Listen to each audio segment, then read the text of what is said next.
nowhere for you men to find. Hello and welcome to the Motorsports Podcast from Carnage. On this episode, we tell the story of the worst race ever held.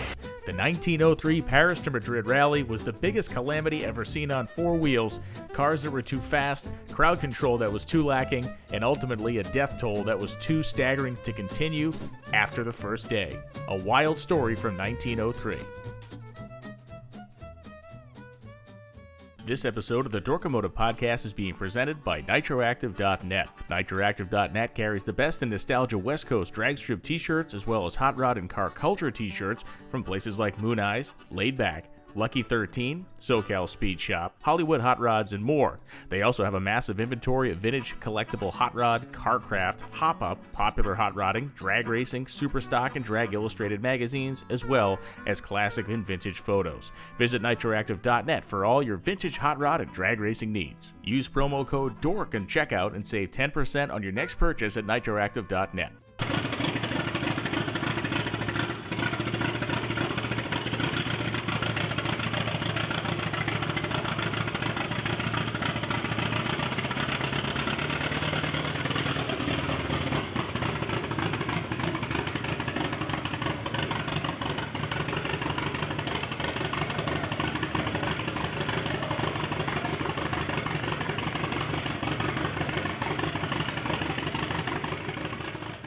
So unfortunately for us, that sound is as close as any of us in the modern world will ever get to being at the Versailles Gardens in France on May 24th, 1903 at 3:30 in the morning. And that sound you heard is a 13-liter four-cylinder Bugatti Type 5 engine, or the type of engine that was found in a Bugatti Type 5 racer, the type of car that competed in the 1903 Paris to Madrid rally.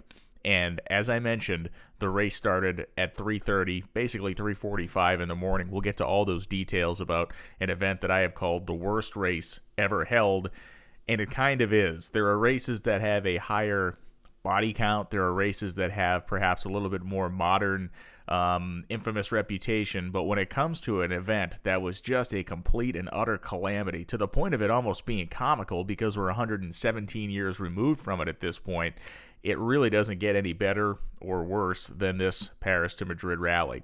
So we have to start talking about how this event came together and kind of what the point was. And the point was, very simply, to promote automobiles. It's 1903. The car is still very new technology. 9 years previous to this, in 1894, an event was held, the Paris to Rouen race, 78-mile race in 1894. A 3-horsepower car won that event in 1894. The average speed was, about 10 miles an hour. It took 7 hours to complete the 78-mile trip from the city of Paris to the city of Rouen, France. And that is considered the first automobile race. And yes, there are probably smaller events that happen, little sprint races here or there in the late 1890s. But when it comes to a big full-scale race, that Paris to Rouen event in 1894 is it. We move forward a few years into 1901, and there was a Paris to Berlin race. And the Paris to Berlin race, because the automobile had gotten a little bit more popular, because the automobile had captured more of the public conscious at that point, was even more popular. A lot more entries. It was a lot longer distance, but it was also a lot bigger spectacle, and it was also a kind of a big pain in the neck for the French government to try and keep this thing organized. And it did result in some fatalities, including a child that was hit by one of the cars during the race. So already after 1901, the French government's kind of out of the racing game. They're not really interested in being involved in auto racing anymore. And you have to also remember, at this time in history, in 1903, there is no such thing as a racetrack. We've talked about this in other podcasts, but in 1903, you saw horses race in a circle, and you saw cars race on public streets. Land speed records were being set at this time on public roads. That's how things went. You closed off public streets and raced cars. It was almost kind of just expected as that was how it was going to work. There was no real conception yet of building an actual race course, of building an actual facility to have racing in a contained environment. It was all happening on the mean streets, and a lot of it was happening in France. Another thing we have to talk about to set the scene: why France? Doesn't that seem like a strange place? Well, in 1903, France was the center of the automotive world. There was no country that had more manufacturers. There was no country that had more advanced technology in automobiles than France did in 1903. So it only made sense in some ways for France to be the center of this type of activity. The companies that they had there, from Bugatti to Dion to Duroc to other manufacturers, they were leading the way across the world. Yes, the Germans had great stuff. Mercedes was building cars. Carl Benz, obviously, in the business there in Germany, and their technology, their ability to compete was certainly up there. And as we talk about the race itself, we'll hear some of those familiar names. But there are also emerging colossus companies in France as well. Renault, for example, will play a big part in this series, or this story, I should say. And Renault would go on to this point to be one of the largest auto manufacturers on earth. American cars in 1903, they existed. They existed in the piecemeal, crazy buckshot fashion that would define American automobile manufacturing for 20-some years from this point forward. They did not exist on a level or a scale or a scope to compete with the European manufacturers at this point. Nobody was building anything grand enough or fast enough to really compete with these more exotic makes. This being said, rich Americans could compete in this race because they were buying these cars from Europe, these machines that were built for speed and these machines that were built with the advanced technology of the time. The same can be said for England. England was making some inroads. They had a marketplace there. There was manufacturing, but we really look at France as the center of the automotive world in 1903, as weird as it is perhaps to say that out loud. So what is this event going to be? It is going to be, as proposed by the organizers, a 4-stage rally. And it's about a 780, 800-mile trip from the Gardens of Versailles at Versailles Palace outside of Paris in Versailles, France, to Bordeaux. That was going to be the first leg. Then Bordeaux to Vitoria, Spain is the second leg. And then for Vitoria, Spain to Madrid, the third leg. So I guess technically three legs on this trip. And again, over the course of the 3 legs, you're talking about a total of about 800 miles. The first one from Versailles to Bordeaux was going to be the longest one, about 330 miles. It was also the one that presented the best roads for making high speed. So in many ways, the French organizers were going to kind of be able to tout this particular portion of the rally as their big coming out party, the big speeds, the advanced roadways, all this type of stuff. So I mentioned that after the 1901 Berlin race, that the French government wasn't exactly into the idea of hosting another big giant auto race on public roads. There was public statements made after that 1901 race that was it, that this would never actually happen again in France. And the big problem with saying something will never happen again anywhere is that it always ends up happening again. And this is what happened in France, because mainly King Alphonse, who was the leader of Spain at this time, King Alphonse the 13th, I should mention, not to be confused with the 12th, 11th, 10th, 9th, 8th, and so forth, was very much in strong support of the event because he saw the promotional value for Spain. And what Alphonse did, interestingly enough, 110 years ago, was he used the media to pressure the French government into allowing this race. And he used the media by planting stories, by making statements, and by basically, I don't want to say taunting, but in some ways pressuring the government of France to go, hey, you guys are supposedly the leader in the industry. You guys are supposedly, the epicenter of the most advanced technology that we have in the automotive world. So how could you cancel this race? How could you not let this happen? It goes counter to your entire position. And the Automobile Club of France, which turns out to be a fairly powerful organization, argued with the Prime Minister directly about the legality of having this race, saying that, hey, listen, these roads are public places, they're public spaces, we should be able to do with them as we want. The people are dying to see this. The French public, the Spanish public, you have hundreds of thousands of people who want to check this race out, and it would be good for your government to give the people what they want. And the local businesses wanted the race to go through their town. I mean, All of the same things we talk about today when it comes to big events were in effect in 1903.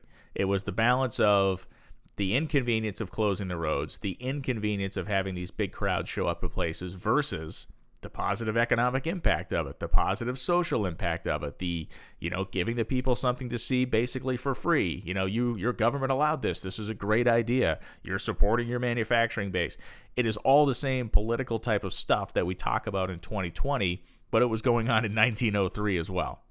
So finally, the agreement is reached. The Prime Minister, Émile Combes of France at that time, decides that he will allow this to go forward, and the French manufacturing or automotive companies love this idea. They were a huge part of the French economy at that point, and you look at different figures, you look at what the size of it was. These are 1903 numbers, remember, but somewhere between 25 and 50,000 people were working in the French automotive industry at that point, and they were a large driver of the economy. And this race was going to help promote the brands of cars they were manufacturing and hopefully, once again, prove the French superiority of this event, the French superiority of us being able to have this race, of us building the best cars in the world. National pride is on the line. The Council of Ministries, an important governmental body in France, basically took the Prime Minister's recommendation and they allow the event. So on February 17th, 1903, they say, yes, we're in for this. You can do it. We'll follow your plan. We'll use the route that you laid out, and the event will happen on May 24th of 1903. Hedging their bets, the Automobile Club of France had been accepting applications into the event since the middle of January. So before it was even approved, these guys had started taking money, and that is in the grand tradition of every race promoter. Clearly in the history of racing has done this, has taken the money and get the money in your pocket first and then figure out how to make it work after. So for those of you that are new to the world of racing, this has been going on for 117 years. Race promoters have been and will be who they always are. It's a high-risk proposition, but hey, if you can make it work, you get paid. So now that we have a date, now that we have governmental approval, we really need to start talking about the classes, the cars, and who's going to be competing in this event. And it is a who's who from around the world of famous drivers and of famous cars in 1903.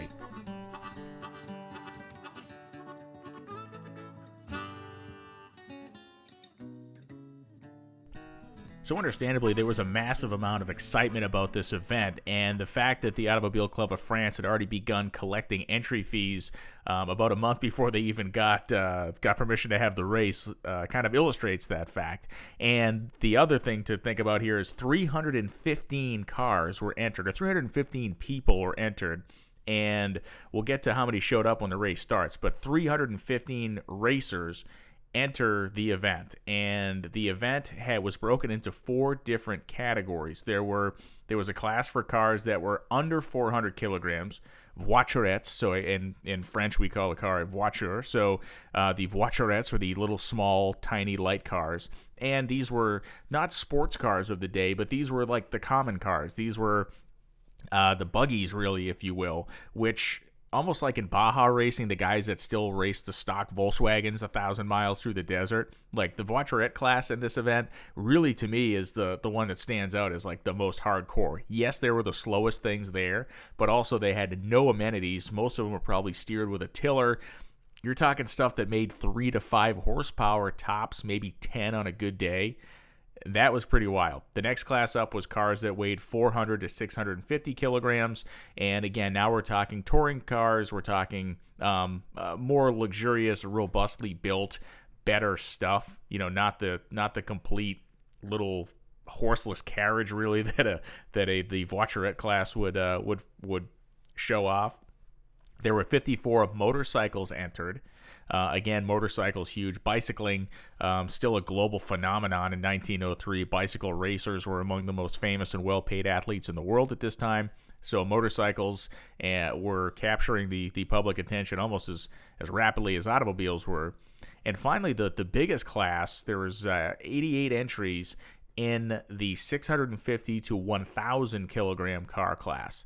Now we're talking the big boys. And these are the cars that people really showed up to see. The 1,000 or 650 to 1,000 kilogram cars were the Mercedes, they were the Decauville's, they were the Moores, and I'm going to go into detail on some of these cars in just a little while, but to kind of set the stage as far as what we're going to be talking about here, the heavy car class, the most horsepower, the most speed, and the most danger by a lot. And when we start to talk about the things that made this the worst race ever held, these big heavyweight cars are the entire reason this event goes down into the kind of ignominy that it lives in history with. Simply put, the people's brains in terms of engineering ability was way ahead of the technology available at the time for braking, for suspension, and for tires. We add that to the fact that the roads, despite how quote-unquote advanced they are for 1903, are still garbage as compared to today. They're dirt, they are rocks, they are cobblestones, they're brick, they're paved, they're not paved, they're uneven, rutted, all these things. So we have these huge cars, very heavy, loads of horsepower. I mentioned that engine that we heard to start the show was a 13-liter four-cylinder. This is not uncommon. When we talk about these huge cars, we're going to talk about engines that are only 4 cylinders, sometimes 6, but they are 8, 9, 10-liter engines.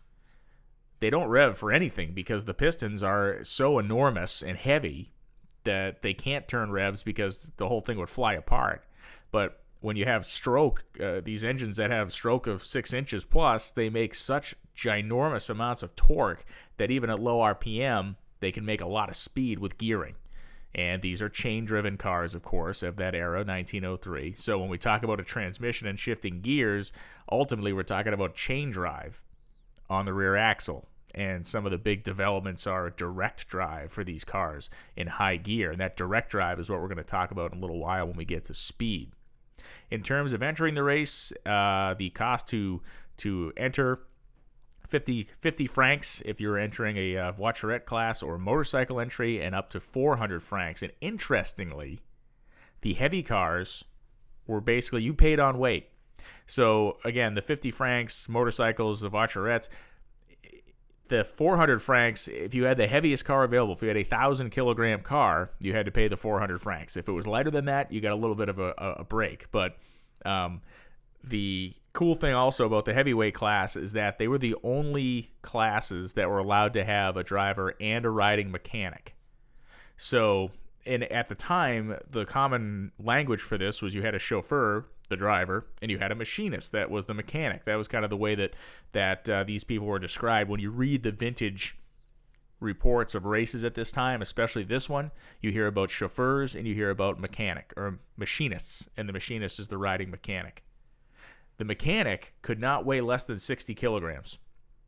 How about that? They had to weigh, they did not want you to fudge the weight of your vehicle by having a flyweight mechanic or machinist. So they weighed the machinist, and he had to weigh at least 60 kilograms to actually get in the car and make you legal.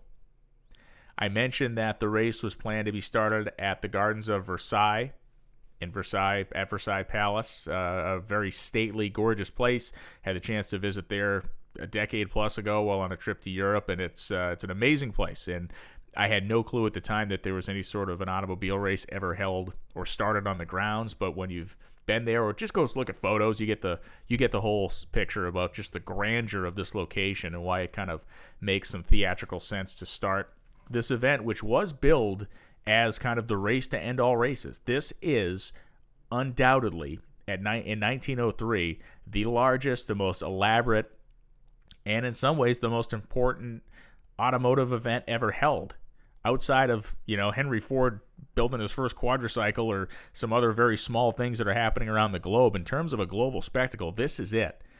And you're going to be shocked to find out how much coverage this thing ended up getting once it gets underway, because again, before the internet, before any sort of real swift electronic communication, the whole world knew about the Paris to Madrid 1903 race very shortly after it began.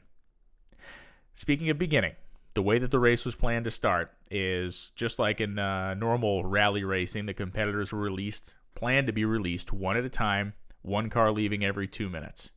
And the planned start was at 3:30 in the morning for a couple of reasons. The first was crowd control. They figured 3:30 in the morning, streets will be relatively empty during these first 100 or so miles when the cars are having to go through some fairly populated areas. It should get everybody through there before the throngs of people show up and there's a lot of danger. Secondly, because this was a 330-mile leg of the rally, the first of those 3 legs I mentioned, almost half the distance being covered in the first day here, they decided to get everyone off early so that they could arrive, even at a slow pace, could arrive at the destination in Bordeaux, France, fairly early. The reason is because Bordeaux, France was going to be electrically illuminated for the first time in its history on this evening. This evening of May 24th, 1903 was planned to be a major celebration in Bordeaux. The race cars were going to come into town. The city was going to be electrically lit for the first time. It was going to be kind of a wonderfully French moment. Everyone was going to be drinking wine and champagne and celebrating these great automobiles, these brave drivers, and the great advancement of technology with the electrification and the electric lighting of Bordeaux on that night.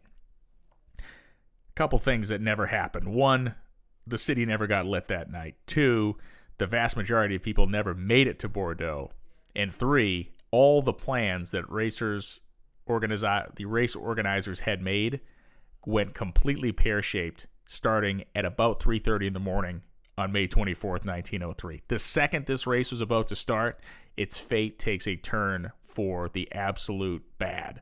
And before we start sending cars into the breach, we need to talk about what those cars are, what those cars were, and exactly what the competitors are trying to manhandle over the roads of Paris, France.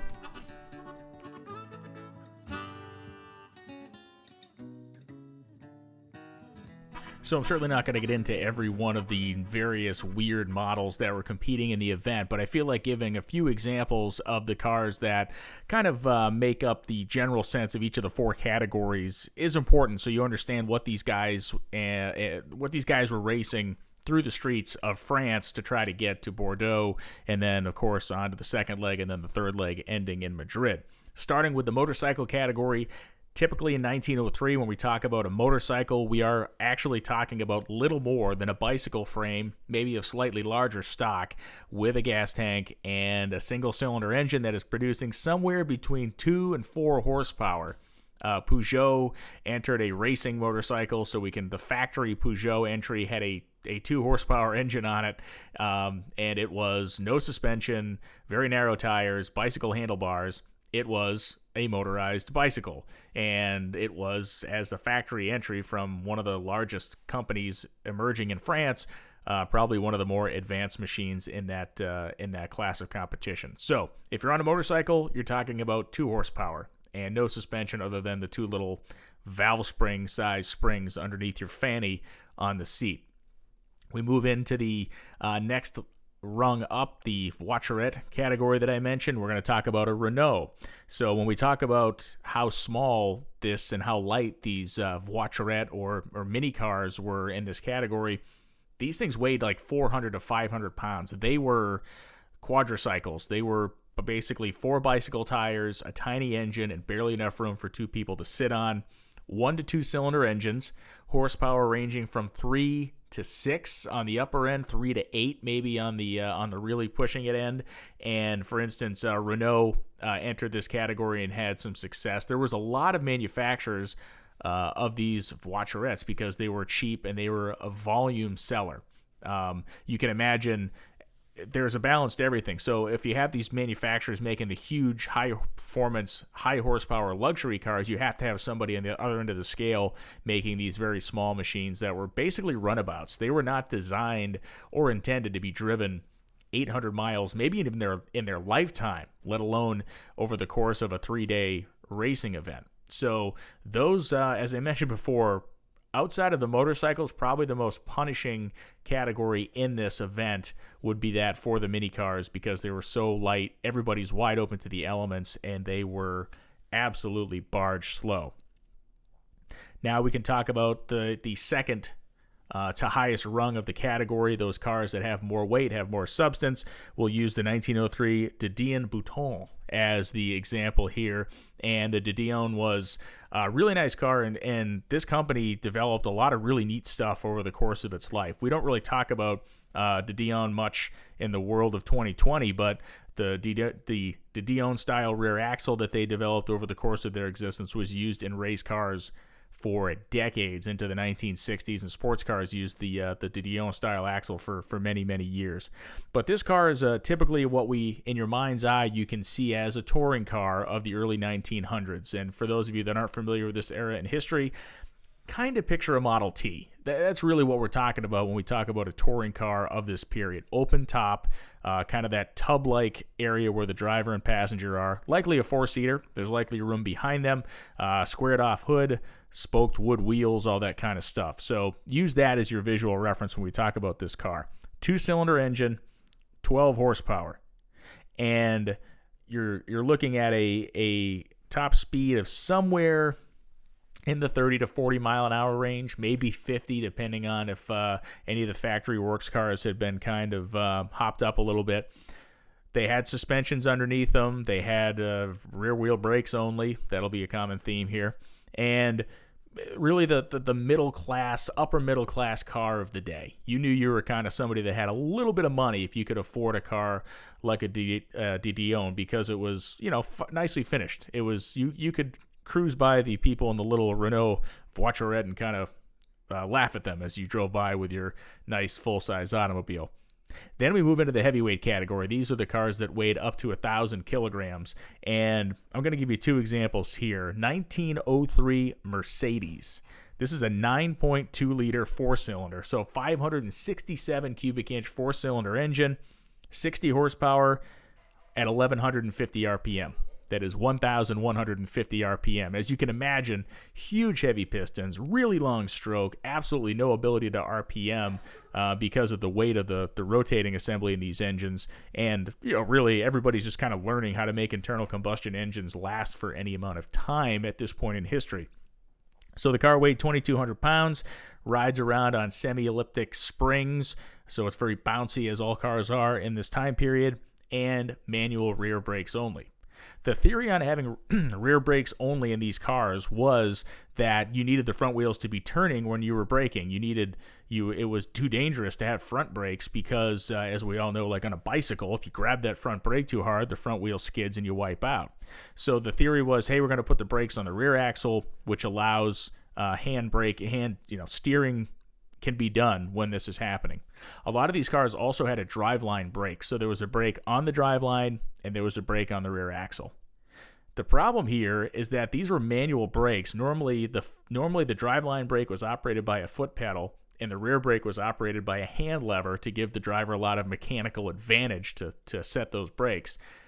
So you have this very heavy 1-ton car with manual steering. All the weight is on the nose, and you're going to use one of your hands to apply the brakes, and the other hand is supposed to be turning this wheel that has some ridiculously bad steering aspect ratio to it. So it's a big set of compromises, as all cars are, but in 1903 the compromises were really, really big. So if you got one hand on the brake lever outside the body of the car, your foot stomping on the driveline brake, and only one hand on this big wheel trying to manipulate the car, you can only imagine how successful that would be.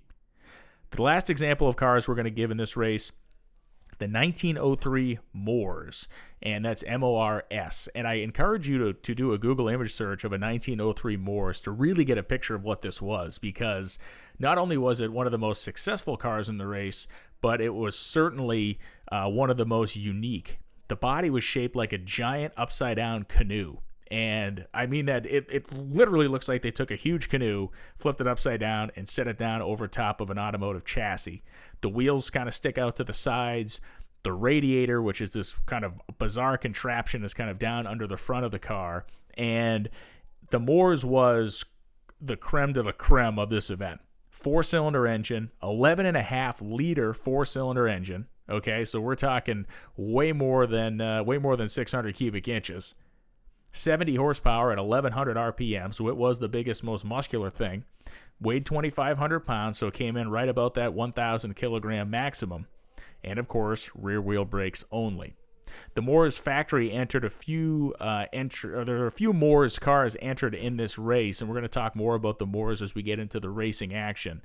But the Moors, really stands out as the top of the food chain when it comes to 1903 French automotive dominance, and the car that the kind of French fans were likely rooting the hardest for. It was in the heavyweight category. It would be taking on the Mercedes. It would be taking on machines built by Bugatti. It would be taking on machines built by the other manufacturers. Even though Bugatti's a French company, Moors was the top of the food chain, and it had some of the best drivers as well. So now you know some of the combatants and what this thing is. You know what the setup was. You know the kind of consternation as far as the government goes. You now know the cars. Let's talk about the race itself. And before we get to the race, I'm going to give you some audio to set your mind into that 1903 mood. The next engine you hear running is going to be the sound of that 1903 Mercedes with its 9.2-liter four-cylinder heading up a race course. This is the actual car, or one of the cars, identical to those that competed in the 1903 race.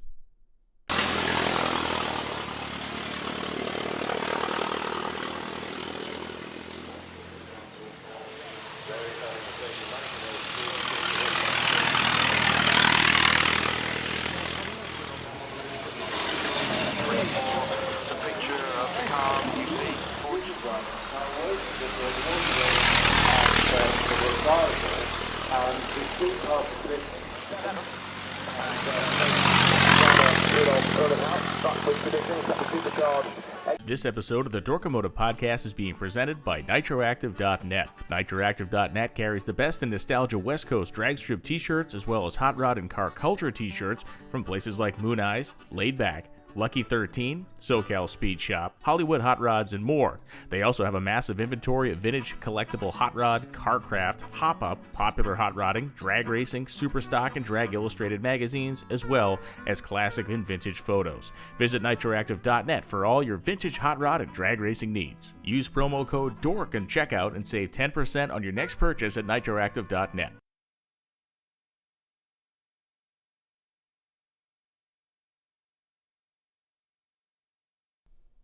So now that you've heard that 1903 engine, you have a little bit of an idea of what the spectators would hear when this race started. That is exactly what the Mercedes would have sounded like driving off of the starting platform at 3:30 in the morning. Except things didn't start at 3:30 in the morning. So the plan was, as mentioned, all the competitors would arrive at Versailles, at the Versailles Park, at the palace. They would have a starting ceremony, and off they would leave at 3:30 in the morning. What was not planned for was the fact that a couple 100,000 people showed up. The idea of them leaving early in the morning to avoid traffic and crowds went completely out the window because this was such a grand spectacle. The people of Paris didn't want to miss it. They didn't want to see the start of this incredible race.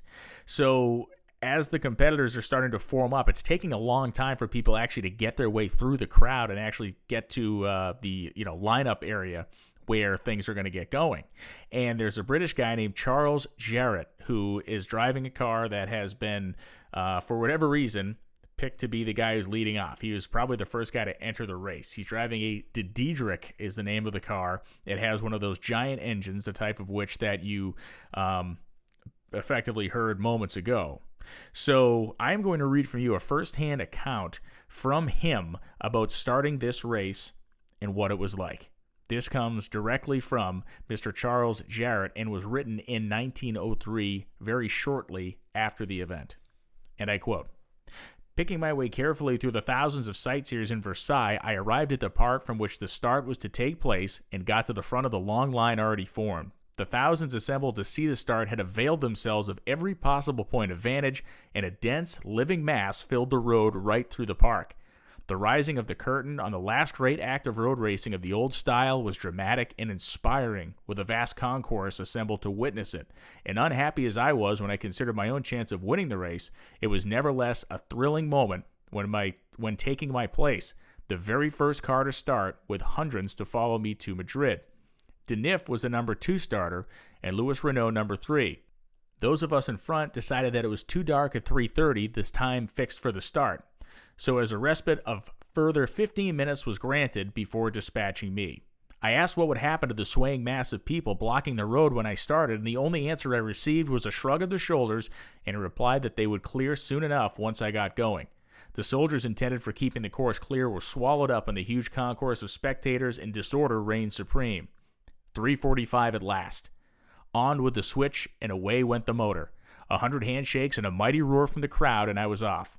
It seemed impossible that my swaying, bounding car could miss the reckless spectators. A wedge-shaped space opened up in the crowd as I approached, and so fine was the calculation made that at times it seemed impossible for the car not to overtake the apex of the human triangle and deal death and destruction. I tried slowing down, but quickly realized that the danger was as great at 40 miles an hour as it was at 80. It merely meant that the crowd waited a longer time for me to clear the road. And the remembrance of those hundreds of cars behind me and the realization that the hunt had commenced made me put on top speed and hope that Providence would be kind to the weak intellects which allowed their possessors to run such risks so callously.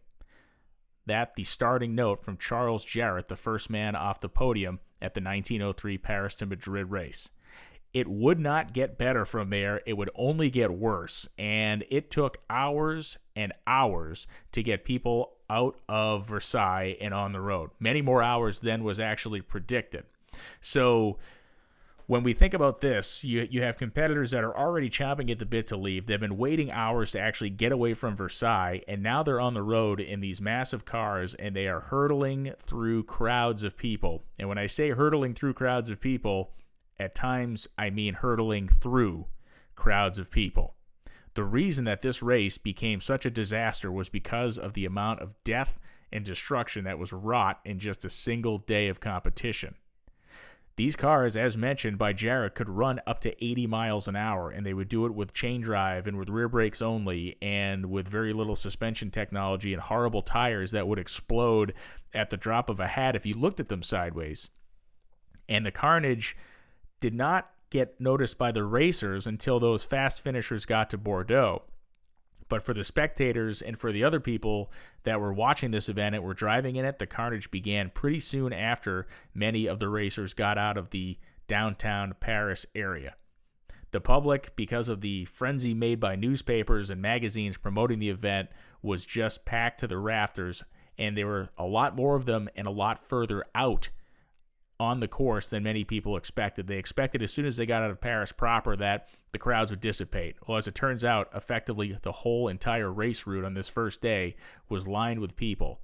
Some towns and some cities, there were a few people, but many small towns, the entire populations were lining the streets over these rough and uneven roads, and the end result of that is that the death toll and the carnage toll begins to mount almost immediately. Quoting from a story from Unique Cars and Parts in Australia from 1954, a story written by a guy named Sammy Davis called From Paris to Oblivion, there is a section of the story called Spectators, the Biggest Obstacle.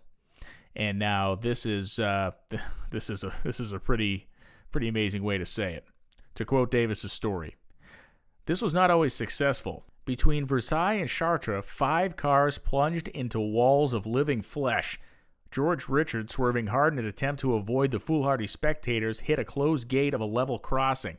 Leslie Porter, driving a British Wolseley, was forced off the road and immediately overturned, his mechanic being pinned beneath the blazing car. Charles Delaney, coming into a turn masked by the crowd, skidded wildly, hit a heap of stones, smashed one wheel to splinters, and also overturned. To those drivers who started out later in the morning, the road appeared as one long ribbon, splattered with the wreckage of cars and the mutilated bodies of dying and dead men, women, and children. And still the crowd swelled out onto the course." If it sounds nightmarish, it absolutely was, and it only got worse from here. Now, there were certain areas of the course where certain special things were taking place. For instance, in the town of Tours, when the cars came in, they were made to get down to basically a very slow pace. They had to drive behind a pilot cyclist that limited their speed, and then at the city limits, the cyclist would peel off, and the cars would speed off, reaching speeds of 70 to 80 miles an hour. We talked about Jarrett and his Diedrich car. We talked about Louis Renault, who was the number 3 lever, and a man named Denif, who was the number 2 lever off of the podium. Well, Jarrett had mentioned he didn't like his chances of winning the race, and frankly, that was an accurate feeling because both Denif and Renault had passed the Diedrich by the time they got to Tours. So Louis Renault is hauling along, and things seem to be going pretty well here. We can talk about the Germans, a couple of their cars, the 90 horsepower Mercedes was zipping along, and that thing was making good power. And, of course, the Moors, which was flying. The Moors started a little bit later in the order, but it was making good speed. So we check back in with our man Jarrett, and we can talk about what was happening with him after the city of Tours. We again quote from Sammy Davis's story. Soon after Tours, Jarrett, whose car had not been previously run in, found that the engine was feeling much looser and smoother, so he opened it up to an average of nearly 90 miles per hour, pulling into Poitou in the second-place spot behind Louis Renault. Behind him, Marcel Renault, Louis' brother and the chief engineer of the company, made a desperate attempt to overtake Thierry de Coville, hit a projecting down drain pipe by the roadside, spun twice out of control, and crashed into a ditch. He was fatally injured by the car's steering wheel. Mark Mayhew, driving a Napier, broke a steering arm and went off the road at full speed. Another car crashed into a horse-drawn cart that piled high with wood and, driven by a farmhand with muscles where his brain should have been, was ambling casually along the course and suffered a fatal accident. This is all happening in this very small stretch of road. We're not talking about 300 miles outside of Paris at this point. We've barely gone 50 to 70 miles into the race, and the hits just keep on coming as we now talk about kind of a two-car battle beginning to form up with a guy named Fernand Gabriel, who is driving a Moors, and a man named George Stead, who is driving a Diedrich. And they're down in the course, and they are now racing effectively head-to-head. So the two cars, and again, we go back to Sammy Davis's story, and we quote him. The two cars swayed madly at the cambered road. First one and then the other would lead, each in turn blinding the other with billowing trails of thick dust. Neither would give way. While the battle continued, another British driver who had run off the road while avoiding a woman amputated his own crushed foot, which was caught in the chain drive, and then frenziedly dragged his son from under the wrecked car. But he was too late. The boy was already dead. On the narrow, twisting road from Barbezieux to Libourne in Bordeaux, which is today bypassed by a national highway, many more accidents occurred. Coming at a time when the brakes on most of these cars needed adjustment and the drivers were extremely tired, this constant succession of curves proved disastrous. Lorraine Barrow, a veteran of many races, swerved sharply to avoid hitting a dog which a child had pursued into the road. At over 80 miles an hour, his Diedrich crashed head-on into a tree, and Barrow, along with his mechanic, were fearfully injured. Both died later. Closer examination of the wreck showed that the chassis had buckled until it resembled a concertina. The engine had been ripped from the frame, the piston rods had gone right through the side of the engine, and every tire had been ripped off. For weeks afterward, one spring hanger remained buried to the hilt in the tree. Meanwhile, continuing their magnificent battle, Stead and Sailor came up to a curve, wheel to wheel at terrific speed, and suddenly a spectator appeared in the road. Both drivers applied their brake levers hard, their traction broke, and the cars spun sideways and collided. By sheer strength, Sailor managed to keep the Moors on the road, but Stead's car crashed into the ditch and overturned in a great cloud of smoke. Both driver and mechanic were killed. Madame Camille Dugast, holding sixth place with the Diedrich, saw the smash and pulled up to give what aid she could. Camille, very attractive at the time and very tough, was the sensation of the race as far as the spectators were concerned. She drove as well as any man, yet there was nothing even remotely masculine about her. The death toll mounting now with drivers. The one thing we now need to talk about is what's happening with spectators. And as scary and as sad as what's happening with the drivers, they at least signed up for the risk. They at least understood mildly what they'd be getting into.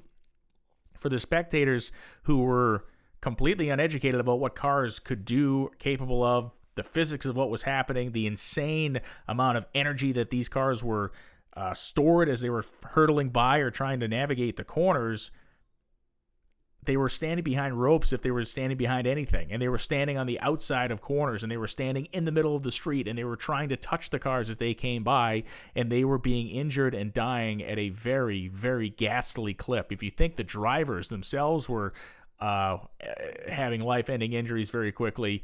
There were more than 100 recorded injuries of spectators.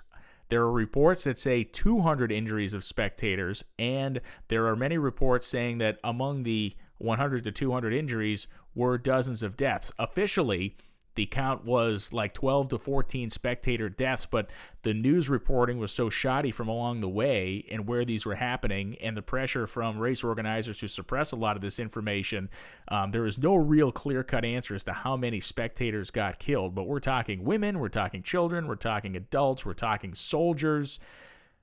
It was awful. And the racers, as they are arriving, the fast cars, as they are arriving in Bordeaux, are finally starting to hear some rumors of some crummy things that may or may not have happened on the track.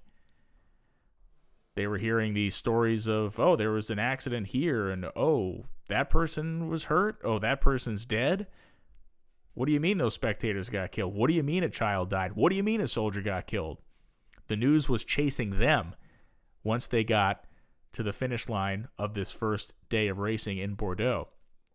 It was so bad, and it was so controversial, that on May 25th, 1903, the San Francisco Call newspaper in San Francisco, California, ran on the front page a story which was entitled, 9 Lives Are Lost in Paris, Madrid Automobile Race, and the Governments of France and Spain Stopped the Contest. Their numbers were low in terms of the death count here, but their reporting was accurate in terms of what was to happen next with this event. The subheadline, Series of Fatal Disasters Mars Exciting Run in Which Men Record Speed Records. Opening paragraph. The first stage of the Paris-Madrid automobile race from Versailles to Bordeaux, which Louis Renault dashed at a furious pace into Bordeaux, having made a record run of 8 hours and 27 minutes. An hour later, Mr. Gabriel arrived, still with a better record of 8 hours and 7 minutes. It is estimated from the times that these automobiles covered an average of 62 miles an hour on the road. Those victories, however, were clouded by a series of accidents, having in several cases fatal results. Marcel Renault, the winner of the Paris-Vienna race last year, Lorraine Barrows, a well-known automobilist, and Renault chauffeur were seriously injured and killed, it is believed, in accidents while racing. The most terrible accident occurred near Bonneval, 10 miles from Chartres, where a machine overturned at a railroad crossing and took fire. The chauffeur was caught under the automobile and burned to death, while 2 soldiers and a child were also killed. A chauffeur was badly injured by an accident to his motor car near Angoulême. A woman crossing the road in the neighborhood of Abilles was run over by one of the motor cars and killed. Mr. Stead and his chauffeur, who were the first reported to have been killed, are still alive, it seems. Their car collided with another car in which Stead had been racing for kilometers wheel to wheel and was completely overturned in a ditch near Montion. Stead was caught under the machine while the chauffeur was hurled a distance of 30 feet and his head and body were badly cut. Stead would later pass away from his injuries. But this is how big a story this was and how bad a story it was. It made it from Paris to San Francisco with no real electronic ability in 2 days. And it didn't just get reported in San Francisco, it was front page news. This was globally one of the, if not the biggest news story in the world. It was a nightmare for the government of France. It was a nightmare for the government of Spain. And the race was 1 day old. This all happened in a span of like 8 or 9 hours. All these people crashing and dying and being injured and wounded, and the body count and the hundreds of people that are maimed, all in the span of a day. What happens now? What do you do when you're confronted with this bad a disaster, an international spectacle, an embarrassment? What do you do if you're the government here? You act swiftly, and you put a very, very, very quick end to the whole thing. That's what you do, and here's how they did it.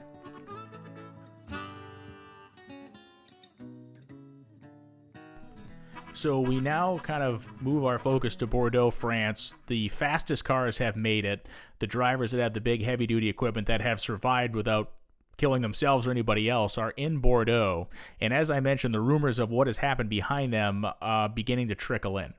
So to quote once again Mr. Sammy Davis from 1954, his reporting of the event called From Paris to Oblivion, here we go. And I quote, "Then the rumors commenced. No one who was present will ever forget that day in Bordeaux, the anxious rush for news as each survivor arrived, the frantic inquiries for friends and cars amid the growing hostility of the crowd and the appalling stories of disaster. The whole thing seemed unreal. The day, the race, the horror. But it was only too true.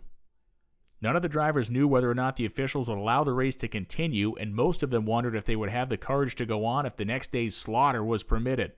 Louis Renault was frantic at the news that his brother was seriously injured, not knowing that he was already dead.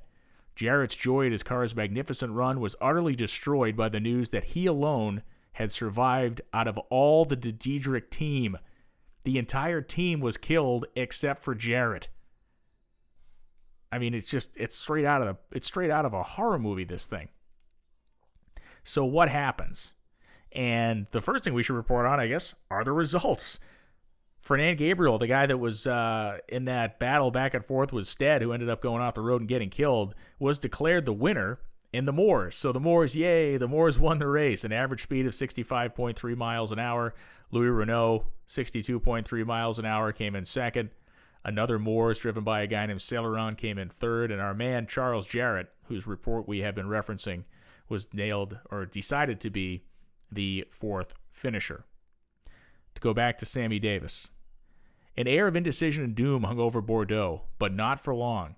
The government impounded all the race cars, not a single engine could be started, and behind horses, the machines were towed to the rail depot and shipped back to Paris. The heroic age of road racing was over. After some discussion, it was decided that there should be a classification of the cars, even though the race had been stopped only some 300 miles after starting.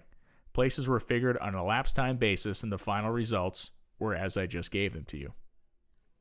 99 cars had managed to finish the race. The ghostly influence of the Paris to Madrid race is still felt strongly today. Because of the great disaster, modern sports car clubs and road racing associations have had to make sure, as is humanly possible, that all races are held on courses which are properly controlled and they're reasonably safe for drivers and spectators alike. The emphasis has been on closed course racing because greater crowd control can be exercised and the drivers and cars can be protected to some degree by the use of hay bales, escape roads, telephone signal systems, flagmen, no passing zones, repair areas, pits, and more. But I'm getting a little ahead of myself here. That kind of closes out our look back into Sammy Davis's 1954 report of the story. Believe it or not, race organizers tried to argue or bargain with the government. They were so afraid of losing their shirts on this thing financially that they wanted the event to continue. And what their argument was, they said, hey, listen, okay, don't cancel this. Just let us get to the Spanish border. We're not going to race there. Just let us drive on the legal speed limit to the Spanish border, and then we'll race from the Spanish border to Madrid. So, hey, sorry about what happened yesterday, okay? Hey, guys, sorry that happened, but just let us drive as we normally would to the border of Spain, and then we'll be out of your hair, and you won't have to deal with us anymore. Hey, it's all good. Just let us get to Spain. Well, that was a fine plan, except for the fact that the Spanish government was in lockstep with the French and said, oh, no, you don't. We do not want you here whatsoever. King Alphonse of Spain, who might not have agreed with the French approach to many things in his life, certainly agreed with this one. And he absolutely 100% said, no, you will not bring those cars into my country. So as is mentioned, the French Parliament, a governing body that is famously spends most of its time in deadlock and is famously slow-moving, acts with incredible swiftness here. By the end of the day, the emergency council, or a council of ministers, was called together, and the race officials were immediately forced to shut down the race, as mentioned. Spain said, you can't come in here. The government didn't even want the cars running anymore, and so, again, the French government orders that the engines cannot be started. They are pulled by mules, by horses, to the train station. The race is then reported in French news as the race to death. Racing is called a death sport. And by general decree, it is recognized that there will not ever be another public street race in France. In fact, it was 24 years later, that Europe had its next open road race, and that was the Mille Miglia that began in Italy in 1927. The laws of driving in France were changed by this. The cars were limited to speeds of 25 miles an hour. Different cities and towns locked the speed down even harder than that. The newspapers went berserk on this thing, as you can imagine. Some of the newspapers actually were kind of in favor of not banning racing altogether, but by regulating it. But many of the newspapers were absolutely openly against the idea of racing cars. There was a general backlash against the automobile industry. It couldn't have gone any worse. And that's why I say that this was the worst race ever held, because unlike an event like Le Mans in 1955, when Levay went into the crowd with his car and the scores of people that were killed at that race, and yes, it did stop automotive competition in places like Switzerland banned racing for forever. I think they still might have a ban on racing, and it changed the rules on a lot of stuff. That happened at Le Mans at an organized race. It was an incredible tragedy, but there was a 1956 24 Hours of Le Mans. It didn't stop the race. It changed a lot of things. It changed regulations, but there wasn't a race the next year. When we talk about the effect this had, it went not only to stopping road racing at all in France, it stopped it in the entirety of Europe for a quarter century. It caused the entire industry of the automotive, I should say, it caused the entire automobile industry to suffer with regulations and with changes to the laws. And it made it all the way up to the French Prime Minister who signed off on it in the first place. I mentioned his name earlier. Émile Combes was the Prime Minister of France. He was accused of actually being responsible for this death because he allowed the race to happen. And he turned into a complete politician. He stood up in front of everybody and said, "Hey man, like I didn't know the cars could go that fast. It's 1903. What do you want out of me? I'm the Prime Minister. I'm not a mechanic. How was I supposed to know it was supposed to be any dangerous, this level of danger? How was I supposed to know cars could go 90 miles an hour? How am I supposed to know any of this stuff? I thought it was just going to be a fun car race that our population wanted to have." He said that he was against any restriction of the automotive manufacturers. And believe it or not, his word did carry some weight. So it didn't get as bad as it could get for the French manufacturers. They still had to deal with the backlash and some regulations, but it didn't get as bad as it could have gotten because Combes deftly, in his own way, handled the situation by saying, "Hey, listen, you guys all wanted to have this race. I said he could have it. How am I supposed to know a bunch of people are going to get killed? How am I supposed to know we're going to become an international terrifying headline?" And it only went a couple of days in the news, and like everything else, it came off the front page. It made that big immediate splash, and 1903 is the same as 1923, 1953, and the same as it'll be in 2023. A big news event happens, and then it's over.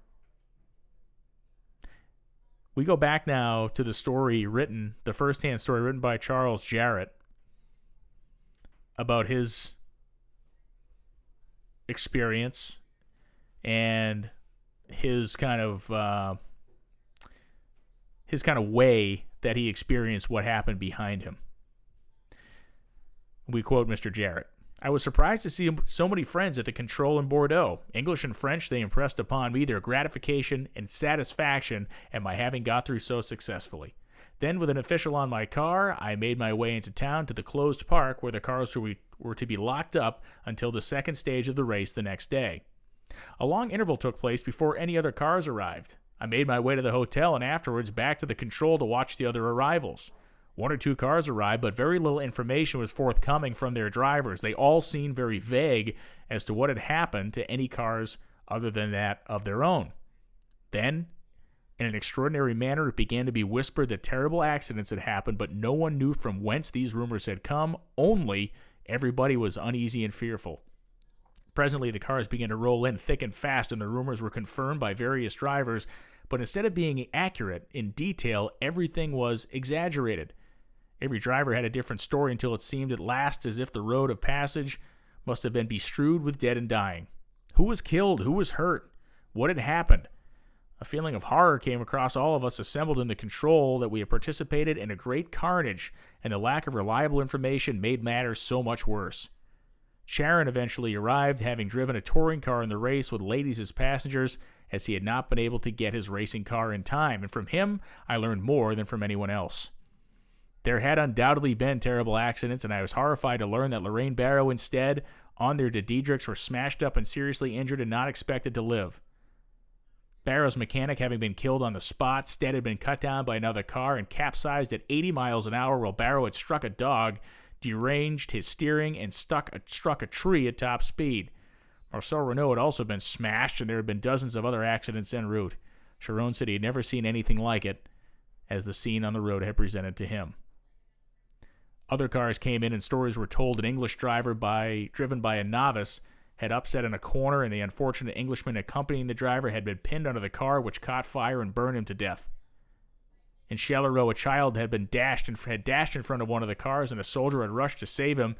The driver, endeavoring to avoid both, not only struck and killed them, but also dashed into the crowd which hemmed the course. I need not to recapitulate the list of deaths. The English papers on the 25th of May had the details of what they termed the race to death. Road racing was dead. Never again would it be possible to suggest a speed event over the open roads, and the sport, which, well, it was a sport, was, in my opinion, the best of all sports. It was finished. The peculiar thing about it all was that the outside world did not appreciate it up to that moment that there was an element of danger in motor racing. One or two drivers had certainly been injured, but accidents were very rare. And then, suddenly, by one of those compensations which occur with all things in life, the toll was paid in one event, and so heavy was it that with a shudder and a gasp, the world at large realized that motor racing might be really deadly. The French government decided the matter for everybody concerned. The race was stopped forthwith, and all the racing cars taken possession by authorities. Special trains were secured, and the cars were dragged to the railway station behind horses and returned to Paris. Not even the motors were allowed to be started. It's unbelievable, right? It's unbelievable, this story, only because of the fact that it's a story of ignorance. It's a story of ignorance on the behalf of the spectators and a story of ignorance on behalf of the racers themselves. What did they expect to happen? The answer is they didn't know what to expect to happen. They hadn't done this before at this rate of speed, at this scale, at this size. And when human beings do something for the first time with no prior knowledge, with no precedent, the precedent of that is often pretty nasty. And that goes down for everything from the formation of the game of football to the acceptance of racing cars as a dangerous activity for the people in the cars and the people watching. Scientific American, a magazine that has been around for many, many, many years, over 175 of them, reported on this event in their sciences section, in a story filed in the June 20th, 1903 issue. It begins as, the Paris to Madrid race, which was held on the 24th of May, has certainly been a unique event in the history of the automobile. Never before has there been a greater show of interest on the part of the public in an automobile race, and it is estimated at least 2 million persons were ranged along the route at different points between Paris and Bordeaux. The event is also remarkable for the high power and speed of the new machines, some of which undoubtedly reached 80 miles per hour.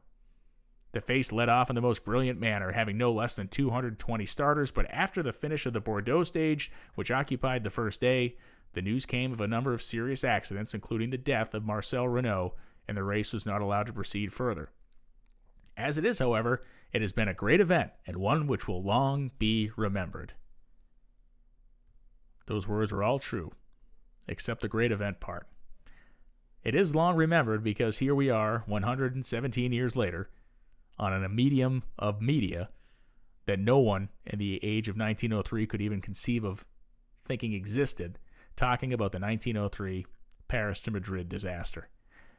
It is a story without parallel in the world of racing. It changed racing forever, and now you know about something that you likely had never even heard about before, and I hope you're a little bit more intrigued to go look into it. I've referenced all the materials I could find on this event in terms of first-hand accounts and news reporting from the era, but I will leave you with one more piece of audio. Imagine yourself standing there, maybe a young guy, maybe a young man, maybe a kid, watching machines that you had only ever heard rumors about come charging by you at 80 to 90 miles an hour. One of those machines would have been a 1903 Panhard, and you're standing there watching it come close to you, make a bend in the road, and accelerate as hard as it can possibly go as it heads down the course. This is exactly what your ears would have heard.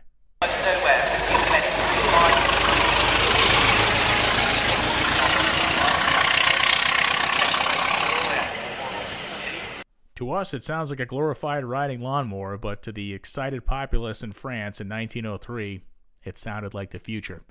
And for some people, it sounded like the most terrifying thing they'd ever heard and seen in their lives.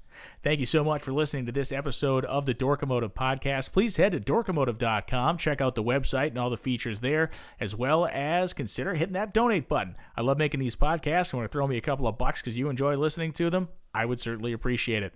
I'm Brian Loans, and I thank you for listening to the Dorkomotive Podcast. Spread the word. This episode of the Dorkomotive Podcast is being presented by Nitroactive.net. Nitroactive.net carries the best in nostalgia West Coast drag strip t-shirts as well as hot rod and car culture t-shirts from places like Moon Eyes, Laid Back, Lucky 13, SoCal Speed Shop, Hollywood Hot Rods, and more. They also have a massive inventory of vintage collectible hot rod, carcraft, hop-up, popular hot rodding, drag racing, superstock, and drag illustrated magazines, as well as classic and vintage photos. Visit nitroactive.net for all your vintage hot rod and drag racing needs. Use promo code DORK in checkout and save 10% on your next purchase at nitroactive.net.